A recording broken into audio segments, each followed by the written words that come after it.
আসসালামু আলাইকুম এভরিওয়ান, সবাই কেমন আছেন? আমি আজকে আপনাদের সাথে শেয়ার করব আমি কিভাবে ঘরোয়াভাবে খুব সহজেই চিকেন ফ্রাই বানাই।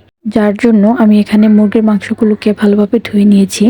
এবার এটার মধ্যে আমি দিয়ে দিব প্রয়োজন মতো মশলা। এখানে আমি পরিমাণ মতো আদা, রসুন এবং কাঁচামরিচ ব্লেন্ড করে নিয়েছিলাম, ওইটা দিয়ে দিচ্ছি।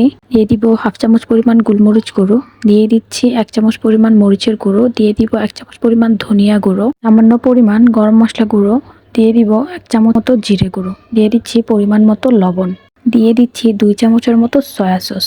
এবার সবকিছু হাত দিয়ে ভালোভাবে মেখে নিতে হবে।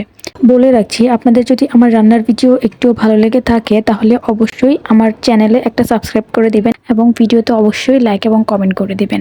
ভালোভাবে মাখানো হয়ে গেলে এবার আমি এটাকে ঢাকনা দিয়ে ঢেকে আধা ঘন্টার জন্য নর্মাল ফ্রিজে রেখে দিব।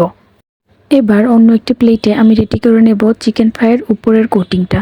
যার জন্য আমি এখানে একটি প্লেটে নিয়ে নিব 3 চামচের মতো বেসন, দিয়ে দিব 1.5 চামচের মতো আটা, দিয়ে দিচ্ছি হাফ চামচের থেকেও একটু বেশি মরিচের গুঁড়ো, দিয়ে দিব হাফ চামচের থেকেও একটু কম গরম মশলা গুঁড়ো, দিয়ে দিব হাফ চামচ জিরে গুঁড়ো, দিয়ে দিব সামান্য পরিমাণ গোলমরিচ গুঁড়ো, দিয়ে দিব পরিমাণ মতো লবণ। এইবার এটাকে হাত দিয়ে ভালোভাবে মেখে নিব। আমি একটা বাটিতে 2টা ডিম ভালোভাবে ফেটে নিয়েছি। এবার ফ্রিজ থেকে বের করে নিচ্ছি মাংসটা। প্রথমে আমি এটাকে আটার যে কোটিংটা করেছিলাম সেটার মধ্যে ভালোভাবে কোট করে নিচ্ছি। কোট করা হয়ে গেলে এবার আমি এটাকে ডিমের মধ্যে ভালোভাবে চুবিয়ে নিব। ডিম ভালোভাবে লাগানো হয়ে গেলে আমি এবার মুরগির মাংসটাকে আবারও বেসনের মধ্যে দিয়ে ভালোভাবে চেপে চেপে বেসনটা লাগিয়ে নিব। এভাবে আমি সবগুলো মাংসের টুকরোগুলোকে একে একে প্রথমে ডিমে, তারপর বেসন লাগিয়ে নিব। সবশেষে তেল গরম করে নিয়ে আমি এর মধ্যে চিকেনগুলোকে দিয়ে ভালোভাবে ভেজে নিচ্ছি।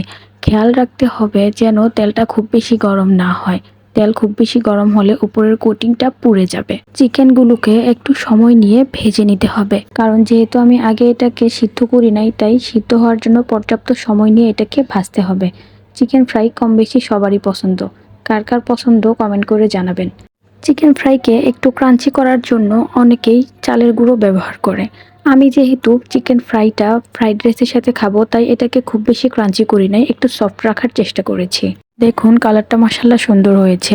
আপনারা চাইলে সন্ধ্যার নাস্তায় বাচ্চাদেরকে বানিয়ে দিতে পারেন ঘরোয়া চিকেন ফ্রাই। ধন্যবাদ সবাইকে।